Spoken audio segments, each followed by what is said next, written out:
Course 5 बच्चों की कक्षा में सक्रिय भागीदारी भाग 1, 2 और 3 में जो भी महत्वपूर्ण प्रश्नोत्तरी आई हुई है उन सभी प्रश्नों को इस वीडियो में शामिल किया गया है, इसलिए आप वीडियो में अंत तक जरूर बने रहें।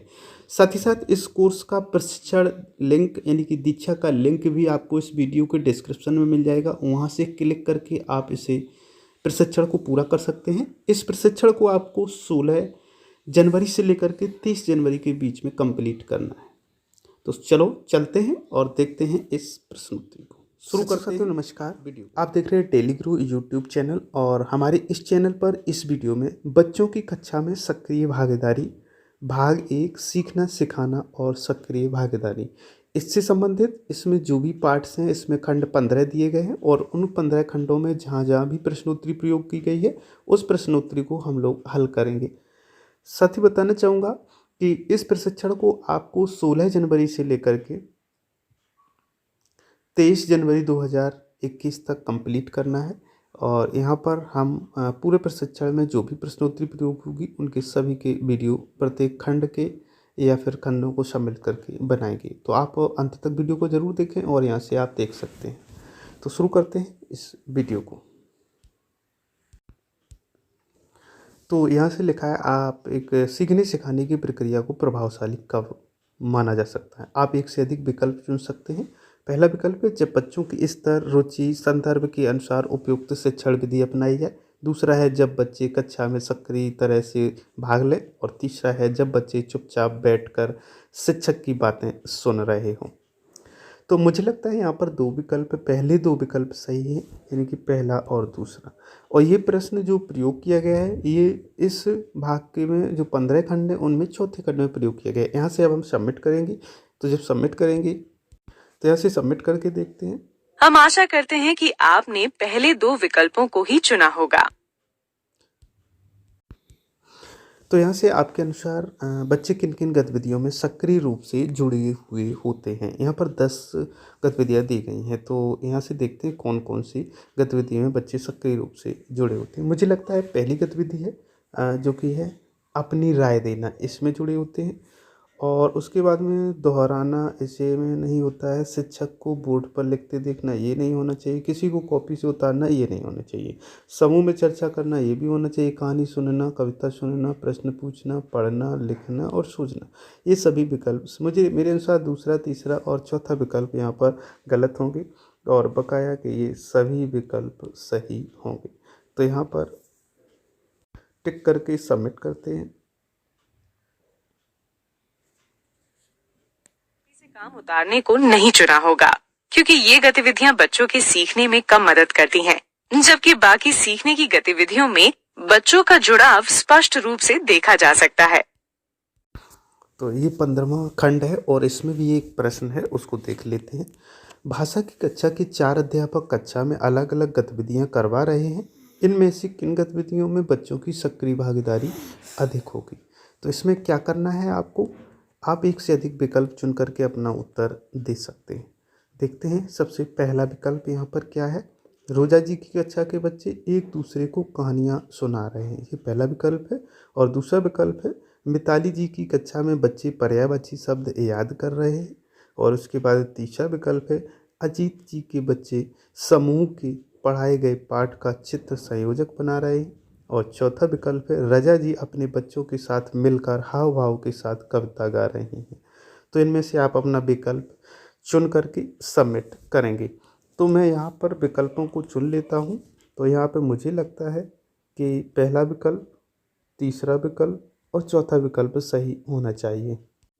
अब इन्हें हम सबमिट करते हैं। पहला, तीसरा और चौथा विकल्प सही है। इन गतिविधियों में बच्चे एक दूसरे से बातचीत कर रहे हैं। बातचीत करते हुए कुछ नया सीख रहे हैं। पाठ पढ़ते हुए अर्थ का निर्माण कर रहे हैं। ये सभी सक्रिय भागीदारी के मुख्य उदाहरण हैं। पर पर्यायवाची शब्द याद करते हुए बच्चे यांत्रिक रूप से याद करने में जुड़े हुए हैं, जो कि बाकी तीनों गतिविधियों से कम सक्रिय है। तो इस प्रकार से ये भाग समाप्त हुआ, कंप्लीट हो चुका है। अब हम देखते हैं अगले भाग, बच्चों की कक्षा में सक्रिय भागीदारी भाग 2 कक्षा कालांश में सक्रिय भागीदारी का समय। अब इस पार्ट में हम लोग देखेंगे भाग 2 जो है इसमें कितने प्रश्नों को शामिल किया गया, उन सभी प्रश्नों के हल ढूंढेंगे। तो शुरू करते हैं इस वीडियो को। अच्छा, आप ये एक बात बताइए कि आपके अनुसार 45 मिनट की पूरी कक्षा कालांश के समय में बच्चे सक्रिय रूप से जुड़े होते हैं? आप एक विकल्प चुन सकते हैं, हाँ या ना। तो कुछ शिक्षक तो इसमें हाँ चुनेंगे, कुछ ना चुनेंगे, क्योंकि ये स्वैच्छिक है और आपकी कक्षा के ऊपर डिपेंड करता है कि वास्तव में आपकी कक्षा में सभी बच्चे क्या जुड़े रहते हैं 45 मिनट तक। तो मुझे लगता है सभी बच्चे 45 मिनट तक कंटिन्यू जुड़ भी सकते हैं और नहीं भी जुड़ सकते, दोनों बातें हो सकती हैं। तो यहाँ से कुछ भी करके मैं चलो हाँ पे क्लिक करता हूँ और सबमिट करता हूँ।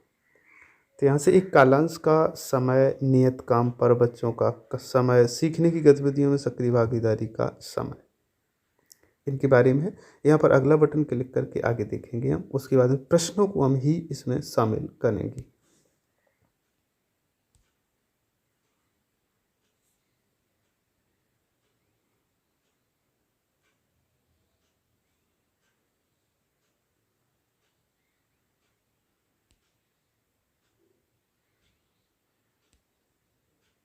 यहाँ पे एक और प्रश्न है 9 नंबर खंड में, आप आशीष जी की कक्षा को देखकर क्या कह सकते हैं?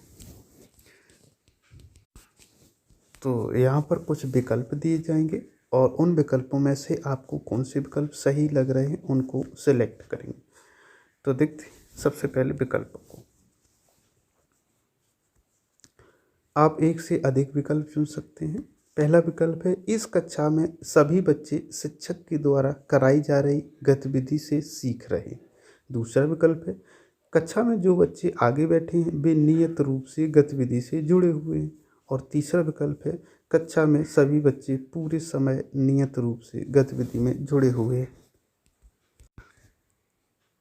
तो मुझे लगता है यहाँ से दूसरा विकल्प सही है, जो प्रशिक्षण चल रहा है उसके अनुसार दूसरा विकल्प यहाँ पर सही है। इसको सबमिट करते हैं। दोस्तों, दूसरा विकल्प सही है।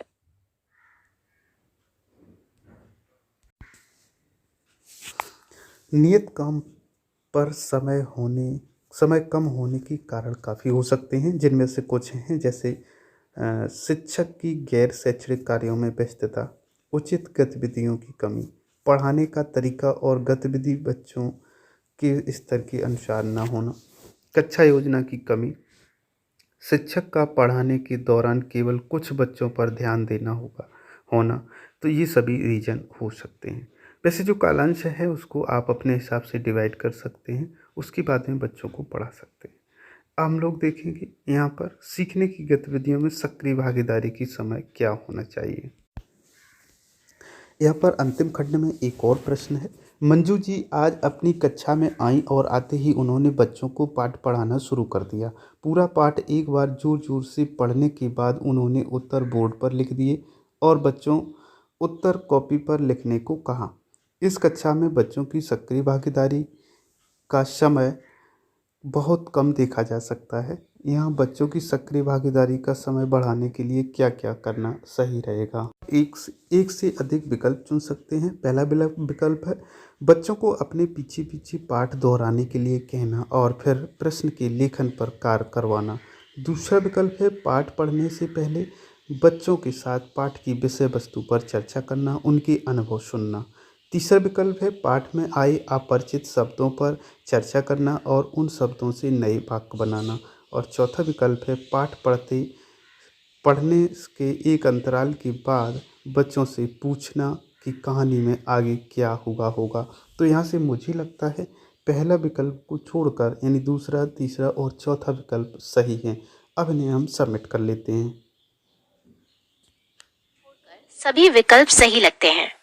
पाठ को शिक्षक के पीछे पीछे दोहराते हुए शायद बच्चे पाठ का अर्थ ना समझें। ये उनके लिए सिर्फ एक यांत्रिक प्रक्रिया भी हो सकती है, जबकि विषय वस्तु के बारे में चर्चा करते हुए बच्चे अपने अनुभव साझा करेंगे और पाठ को पढ़ते हुए अनुमान लगाएंगे। पाठ में आए अपरिचित शब्दों पर चर्चा करने से पाठ की समझ बेहतर होगी और बच्चों की कक्षा में सक्रिय भागीदारी अधिक होगी। तो इस प्रकार से ये भाग हमारा समाप्त हुआ। तो बच्चों की कक्षा में सक्रिय भागीदारी भाग 3, बच्चों की सक्रिय भागीदारी कैसे बढ़ाई जाए। तो इस वीडियो में हम लोग देखेंगे 30 खंड हैं और 30 खंडों में क्या क्या प्रश्नों को शामिल किया गया उन सभी को कवर करेंगे। कक्षा के लिए तो यहाँ पर एक प्रश्न है, कक्षा में किस किस तरह की बदलाव ला कर बच्चों की सक्रिय भागीदारी में बढ़ा सकते हैं। पहला विकल्प है बच्चों के स्तर के अनुसार गतिविधियाँ चुनकर, दूसरा है कार्य योजना बनाकर, तीसरा है समूह में, जोड़ों में और व्यक्तिगत रूप से कार्य करवाकर, चौथा है कक्षा में बच्चों की बैठने की व्यवस्था पर ध्यान देकर, पांचवा है कक्षा प्रबंधन के लिए कुछ विशेष संकेत चुनकर, और छठवां है इस पर ध्यान दें कि किस शिक्षण कार्य में कम से कम रुकावट हो। तो इनमें से कौन सी विकल्प सही है उनको हम टिक करके सबमिट करते हैं। तो यहाँ पर मुझे लगता है कि सभी विकल्प ये सही हो सकते हैं, सभी को टिक करके सबमिट करते हैं। ये सभी विकल्प बच्चों की कक्षा में भागीदारी बढ़ाने में मदद कर सकते हैं।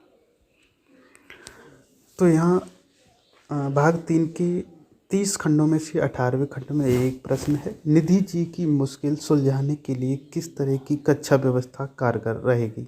अब ऐसा क्यों आवश्यकता पड़ी? क्योंकि निधि जी सभी बच्चों को देख नहीं पा रही थी कौन क्या बच्चा कर रहा है। तो मुझे लगता है इसमें जो सबसे बेस्ट तरीका होगा, सबसे अच्छा कक्षा का तरीका होगा, वो पहला वाला होगा। तो यहाँ पहले वाले को टिक कर सकते हैं और उसके बाद में आगे बढ़ेंगे।